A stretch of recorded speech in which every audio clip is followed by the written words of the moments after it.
La filosofía política de Aristóteles. Él fue otro de los grandes pensadores griegos. Nació en Estagira, en la ciudad de Tracia, en el año 384. Aristóteles fue alumno de Platón, pero cuando creció y se convirtió en maestro también, fue profesor de Alejandro Magno, ese conquistador griego. Aristóteles es catalogado como el filósofo más grande y más importante porque recoge todo el pensamiento político de Sócrates y de Platón y los plasma en sus diferentes obras. Por supuesto, la más importante, La Política, de Aristóteles. Ahora veremos esto en Teoría del Poder.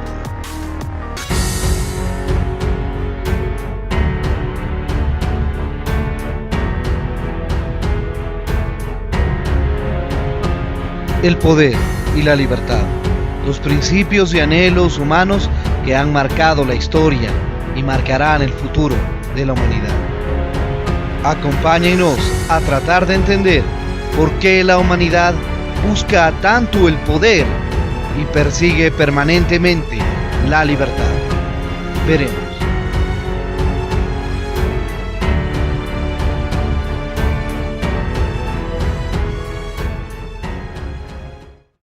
La crítica a Platón.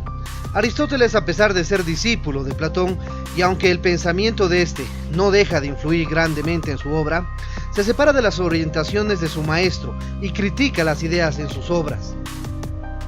Mantiene una posición de atento observador de la realidad, investigándola y convencido de que el mundo exterior es real y no producto de las ideas. Rompe entonces con el idealismo de Platón, inclinándose hacia el materialismo, pero no llega a ser materialista completo. Por eso es que su filosofía revela su vacilación entre lo material y lo ideal. De todas maneras, su crítica al idealismo de Platón es clara y vigorosa. Para Aristóteles, cada objeto o fenómeno de la realidad es una sustancia que resulta de una unidad de la materia y de la forma. Todas las cosas del universo surgen de la materia, pero es la forma la que da conformación precisa a la materia. Esta posee variabilidad, puede ser una cosa u otra, y en ese sentido es algo que se encuentra en estado potencial. Para Aristóteles era más importante la experimentación que la simple observación. La ciencia política. A pesar de que los escritos de La Política no son sino anotaciones para la enseñanza y su contenido revela que Aristóteles llegó a concebir la política no solo como una mera especulación de la filosofía, sino que como una verdadera ciencia y un arte para gobernar los estados. Esta ciencia política, por ser precisamente ciencia, debe ocuparse tanto de los estados ideales cuanto de los estados reales, sin preferencias, describiéndolos en su conformación y naturaleza, pero enseñando al mismo tiempo, con esos datos, la manera de organizar estados y el arte de gobernar, cualesquiera fuesen la forma de gobierno. Esta ciencia resulta así no solo empírica y descriptiva, sino independiente de la ética, porque un gobernante debe ser experto en el gobierno de un pueblo, aunque el Estado sea malo. Por consiguiente, esta ciencia debe comprender el estudio teórico del bien político, tanto absoluto como relativo, y al mismo tiempo el conocimiento y dominio de la mecánica política que aplicaría la práctica estatal, buena o mala. El arte completo del político. En su preferencia por el estado de la realidad, actuaba la convicción de que la filosofía política como ciencia debe abarcar la totalidad de la materia relativa al objeto que se propone conocer, o sea, el Estado. En ese sentido, expresa que un maestro de educación física debe indudablemente formar atletas completos de sus discípulos, pero si alguno o varios de ellos no tienen condiciones para hacerlo, debe entrenarlos con ejercicios adecuados. El político, en ese sentido, debe saber también construir un estado ideal, pero en circunstancias y condiciones no propicias, que no son precisamente lo ideal. Debe poder construir el mejor estado posible a raíz de lo que conoce sobre la realidad social, y esa realidad debe ser el objeto de su modificación. El político que sea poseedor del arte político completo debe tomar los gobiernos como son y lograr la mejor obra posible con los materiales que se encuentran a su alcance. Es por eso que el conocimiento no solamente de la política, sino de la filosofía en todo su esplendor era importantísimo para Aristóteles. Hoy en día podríamos asimilarla con la necesidad de conocer política, economía, derecho, sociología e incluso psicología como factor para poder generar un buen gobierno. Primacía de la realidad sobre lo ideal. Al rechazar lo absoluto, del conocimiento puro o virtud pura que fundamenta la tendencia de Platón a perpetuar el régimen aristocrático esclavista, Aristóteles expresa respeto por las costumbres a las que considera la sabiduría del pasado acumulada por la colectividad, pero tampoco admite innovaciones profundas que conduzcan a la democracia esclavista griega hacia una verdadera democracia social, inconcebible en aquellos tiempos. De esta forma, Aristóteles demuestra que no es ni puede ser un revolucionario, sino apenas un pálido reformista. Es por eso que plantea que el ideal, cualquiera que él sea, no puede dejar de acomodarse a la corriente de los hechos y no puede pasar por encima de ellos. Así, la vida de una sociedad está determinada por la calidad de los individuos que la forman y los fines que se hayan propuesto realizar. Ley y autoridad en el Estado. Aristóteles considera como Estado real, factible para el arte de la política, aquel en el cual el soberano es la ley y no ninguna persona física, así sea el filósofo rey. Difiere de Platón en que no considera al Estado sometido a normas jurídicas como una concesión de la imperfección humana, sino como una condición intrínseca de todo buen gobierno y por tanto como carácter esencial del Estado ideal. Aristóteles afirma que en relación entre el gobernante obediente a la ley con sus súbditos es perfectamente compatible con la calidad de hombres libres que tienen ambas partes. Existe pues básicamente una igualdad moral entre el gobernante y los ciudadanos. Pero este examen no concluye ahí, sino que Aristóteles analiza las diferentes clases de autoridad que existen en la sociedad. La autoridad que ejerce sobre sus súbditos, el gobernante que obedece al derecho, no es igual a la que ejerce el amo sobre sus esclavos. El imperio del derecho.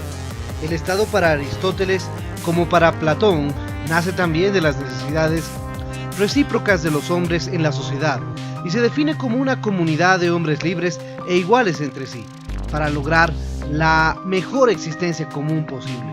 Pero prácticamente este concepto no tiene en cuenta e ignora las diferencias económicas y patrimoniales que dentro de aquella comunidad de iguales surgen entre ricos y pobres y están fuera de ella los esclavos y los artesanos. Caracterizado así el Estado aristotélico, el pensamiento de Aristóteles establece una diferencia con Platón, sosteniendo que el mejor Estado no es aquel que está regido por el más virtuoso o el más sabio de los hombres, sino el que está sujeto a las mejores leyes, es decir, al derecho más perfecto. En ese sentido, el derecho es la razón desprovista de pasión.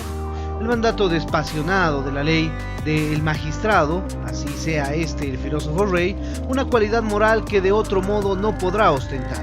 El Estado, con arreglo a derecho, es el único compatible con la dignidad y la libertad de los ciudadanos, en tanto que el gobierno personal o despótico no lo es de ninguna manera. El gobernante que se somete al derecho tiene súbditos libres que le obedecen voluntariamente, gobierna con el consentimiento de los ciudadanos y no puede ser dictador. De esta manera, el Estado de Derecho ofrece tres características esenciales. La primera es un gobierno que representa los intereses públicos. La segunda es un régimen jurídico que se desarrolla mediante normas generales. Y la tercera es un gobierno al que los ciudadanos obedecen voluntariamente y no constituye un despotismo. La finalidad ética del Estado. Al conceptuar al Estado como la comunidad de hombres iguales y libres que tratan de lograr una vida dichosa, considera al ciudadano recibe en el Estado todo cuanto necesita para una vida perfecta. Así, cuenta con bienes exteriores para satisfacer todas las necesidades, posibilidades plenas para su educación y ocio y tiempo para dedicarse a los asuntos del Estado, o sea, a la política. Los esclavos y artesanos están al margen del Estado porque son quienes con su trabajo deben sostener a los hombres libres e iguales. Bueno, ahí vemos los errores de la filosofía y el pensamiento de Aristóteles. La organización social. Otra crítica de Aristóteles a su maestro Platón fue formulada en lo relativo a la familia, calificando como absurda a la comunidad de mujeres e hijos que planteaba Platón para su estado ideal.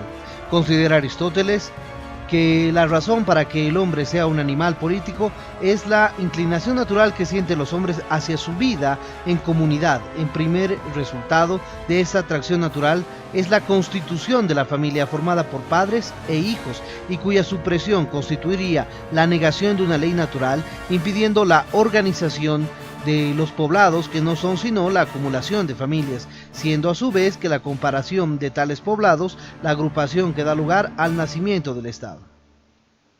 La cuestión de la esclavitud. Para Aristóteles la esclavitud es una institución natural innecesaria, justificándola con diversos argumentos. En primer lugar, considera que hay hombres como los bárbaros que por su naturaleza están predestinados a la esclavitud, y en ese sentido bárbaros y esclavos son idénticos y se diferencian de los griegos, que no pueden ser jamás esclavos, como el cuerpo se diferencia del alma y el animal del hombre. Los hombres libres son superiores y los esclavos por sus cualidades naturales, que los erigen en organizaciones y mantenedores de la economía, la cual es útil inclusive para los mismos esclavos. Piensa Aristóteles que los hombres libres, para ocuparse de los asuntos del Estado, tienen que disponer de su tiempo de ocio, debiendo estar libres de las preocupaciones sobre la satisfacción de sus necesidades materiales. Por eso resulta que la esclavitud socialmente necesaria y económicamente urgente, porque son los esclavos con su trabajo quienes deben asegurar el ocio de los hombres libres para que estos puedan a su vez filosofar. La propiedad y la educación. En cuanto a la propiedad, Aristóteles reconoce la propiedad privada como una necesidad natural, pronunciándose contra la comunidad de bienes que estima Platón para las capas altas de la sociedad. Afirma que allí donde existe un derecho colectivo sobre una cosa o un bien surgen conflictos respecto a su posesión. Por el contrario, cuando el derecho de propiedad de posesión son individuales, son poco frecuentes las disputas. Además, la propiedad individual permite ser generoso socorriendo a los amigos y a los desvalidos, lo que no ocurre con la propiedad en común. Relativamente a la educación, Aristóteles no difiere de Platón. Coincide con este al sostener que la educación debe ser obligatoria y a cargo del Estado, pero no en lo que difiere es en el objetivo esencial de la educación, porque mientras Platón señala que es el logro del conocimiento supremo, Aristóteles considera que lo importante de toda educación es la formación de los buenos hábitos, reconociendo a estos una calidad intermediaria entre la razón y el conocimiento y la costumbre proveniente de la naturaleza humana. La justicia. Así como en ausencia del conocimiento, el Estado debe ser regido por el derecho o conjunto de normas jurídicas, el derecho debe ser completado en su acción por la justicia. Por eso es que para Aristóteles la justicia es primordialmente todo lo que está de acuerdo con las leyes y contrariamente todo lo que infringe y transgrede la ley resulta injusto. En consecuencia, la justicia la determina el Estado. Pero Aristóteles complementa este concepto con la afirmación de que la justicia reside en la ecuanimidad, que es la distribución niveladora y uniforme de algo. Aristóteles encuentra dos conceptos de justicia: la justicia distributiva, que sería el reparto de bienes a todos los seres humanos, a todos los hombres libres, conforme a sus necesidades, y la justicia conmutativa, que básicamente sería una especie de sistema de justicia absoluta, igualdad general. Dos conceptos de justicia traspuestos. Formas de gobierno. Aristóteles asigna gran importancia a las formas de gobierno que considera que son los modos de vida del Estado. En toda forma de gobierno es capital la organización del poder supremo del Estado. En ese sentido, el modo de ordenamiento del Estado en su forma, la cual se traduce en el principio vital del Estado, que es distinto en la aristocracia, la oligarquía y la democracia. En la aristocracia su principio vital es la virtud, en la oligarquía es la riqueza y en la democracia es la libertad. Estas tres formas de gobierno deben coexistir para que exista armonía en la sociedad y los poderes sean controlados de igual manera. Los fundamentos del poder. El Estado, según Aristóteles, debe realizar la justicia, la cual tiene que ser alguna forma de igualdad moderada, o sea, de ecuanimidad, entre los ciudadanos. Aquí surge la oposición entre democracia y oligarquía. El demócrata quiere que nadie valga sino como uno, es decir, la igualdad absoluta, y el oligarca considera que la propiedad de las riquezas, la buena posición social y la educación dan derecho a contar con riquezas, más de uno, es decir, la desigualdad absoluta. A este aspecto, Aristóteles sostiene que la riqueza no es fundamento suficiente para ejercer el poder, porque el Estado no es una sociedad de comerciantes ni es un contrato mercantil, pero por otro lado encuentra que en la realidad la propiedad crea para sus poseedores determinadas buenas condiciones, como para la educación, el abolengo, las determinadas buenas costumbres y hasta el ocio. Formas, constituciones y grupos del Estado. Después de formular la clasificación de las formas de gobierno que enuncia Aristóteles, expresa que la monarquía y la aristocracia son formas de estados ideales, y la oligarquía y la democracia corresponden a los estados reales. Examina, pues, estas últimas con mayor detenimiento. En ese sentido, es conveniente saber cuántas clases de oligarquía y democracia existen y que las leyes son más ajustadas para cada una de estas formas. Al considerar el aspecto ético del Estado, definió su constitución como una ordenación de ciudadanos con fines éticos, pero también desde un aspecto político, afirmó que existe otra constitución, que es una ordenación de cargos o magistraturas. Finalmente, el aspecto del derecho señala que una constitución de la ley, defendiéndola como el conjunto de las normas que deben sujetarse a los magistrados en el cumplimiento de los deberes de sus cargos y funciones. La ciudadanía en la democracia y en la oligarquía. Al estudiar y examinar la forma democrática, Aristóteles expresa que sus modalidades y su amplitud difieren de acuerdo con la calificación que se haga de la ciudadanía, en base de la propiedad. En ese sentido, se dan democracias en las cuales no hay ningún sistema de calificación para el ejercicio de la ciudadanía en las asambleas o de los cargos públicos. En otras, la calificación es baja y en algunas es alta. Hay democracias en las que se califica la propiedad solamente para algunos cargos. En Atenas, por ejemplo, no solo hay calificación ninguna, sino que se paga a los ciudadanos para asistir a las asambleas y para ejercer la función de jurados. La democracia puede también diferenciarse por su estructura económico-social. Una democracia de agricultores puede no disponer ninguna calificación de la propiedad, pero el gobierno, a causa de los quehaceres específicos de la baja ciudadanía, están en poder del patriarcado. Una democracia que tiene grandes masas urbanas con poder para resolver los asuntos públicos en sus asambleas abre campo a la demagogia y el gobierno acabará por no someterse a la ley. En cuanto a la oligarquía, es natural la calificación basada en la propiedad para ejercer la ciudadanía y los cargos públicos, y esta calificación debe estar basada en altos niveles económicos. Las ramas del gobierno. El examen exhaustivo que hace Aristóteles del Estado le conduce a distinguir la existencia de tres ramas en todo gobierno. Primero, la rama deliberante, que decide la guerra y la paz, celebra tratados, examina las cuentas, del manejo cuidadoso. Segunda rama es la rama administrativa, que se ocupa del manejo y la administración de los bienes y recursos del Estado y de la administración de servicios públicos, ejecutando las leyes y disposiciones de la rama deliberante, y la rama judicial, constituida por tribunales, jurados y jueces para administrar justicia. Este concepto de Aristóteles es el concepto básico de república, y a partir de su promulgación es lo que se aplica en básicamente todas las democracias del mundo contemporáneo. La mejor forma de gobierno. Aristóteles, partiendo de su respeto por la realidad, trata de concretar cuál es el mejor gobierno, desahuciando al estado ideal, expresando que es aquel que mejor puede existir en la práctica, evitando los extremos de la democracia y la oligarquía, o sea, que es una forma mixta. La estructura de esta forma de gobierno consiste en una mezcla de oligarquía y de democracia, y en la población libre del Estado no existe un agudo contraste entre los ricos y los pobres, lo que permite que la solidaridad de los ciudadanos libres asegure la perpetua sumisión de los esclavos. Las revoluciones. En el enfoque de la existencia del Estado, preocupan a Aristóteles las revoluciones, que no consisten en el mero cambio de las personas en el gobierno, sino en la sustitución de una forma, por ejemplo, la aristocracia, por otra forma, que es la oligarquía. Las causas principales para las revoluciones radican en la pretensión de imponer la igualdad absoluta, eliminando las desigualdades naturales de la sociedad, o en la tendencia de los ricos para profundizar la desigualdad, eliminando toda forma de igualdad y aumentando insoportablemente los privilegios para ellos. Las contradicciones que producen los extremos de la riqueza y la pobreza y la desigualdad y la igualdad son los motivos que causan las revoluciones, pero también hay otras causas accesorias como la insolencia, el temor, la ambición, etc.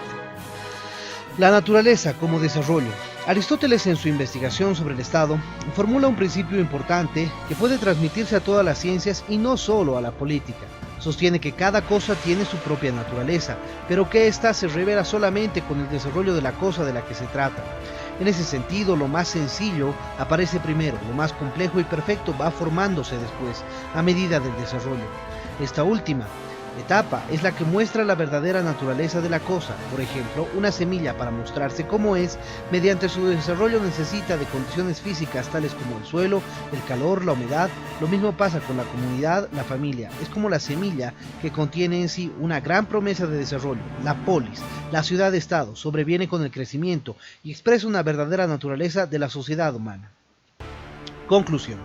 El pensamiento político de Aristóteles es indudablemente más avanzado que el de Platón, porque niega el idealismo cerrado en el que éste basó sus concepciones acerca del Estado, pero Aristóteles es tan esclavista como Platón, lamentablemente, y en este aspecto sus argumentos son más categóricos y contundentes para justificar la existencia de la esclavitud. Por otra parte, si bien no es defensor de un sistema aristocrático extremista, como su maestro y no puede ser ubicado entre los demócratas esclavistas, tampoco avanza mucho en su convicción sobre este régimen. La democracia aristotélica es siempre moderada. Aristóteles evidentemente dejó con su política un gran trabajo acerca de la ciudad-estado griega, a pesar de que en su época es ya de franca decadencia de las polis, que poco tiempo después ha de perder toda su significación e importancia. Aristóteles, no obstante, su genio no hace colegir en su obra que haya observado el fenómeno de la transición de la ciudad-estado a un estado universal, el estado imperial que se encuentra en las conquistas de Filipo de Macedonia y su hijo Alejandro el Grande, de quienes fue amigo y maestro respectivamente. Aristóteles se detuvo en la polis y esta es su deficiencia cuando se iniciaba ya la realidad del estado universal, pero su obra, juntamente con la de Platón, es lo más grande que ha quedado acerca de esa realidad política y social de la Grecia antigua. Bueno, este fue el video por hoy. Si te pareció interesante, no te olvides dejarle me gusta. De igual manera, suscríbete al canal y activa la campanita para poder recibir nuestras notificaciones. Déjanos tu comentario para poder realizar un debate permanente sobre este tema y en ese sentido estaremos pronto con un nuevo video aquí en Teoría del Poder.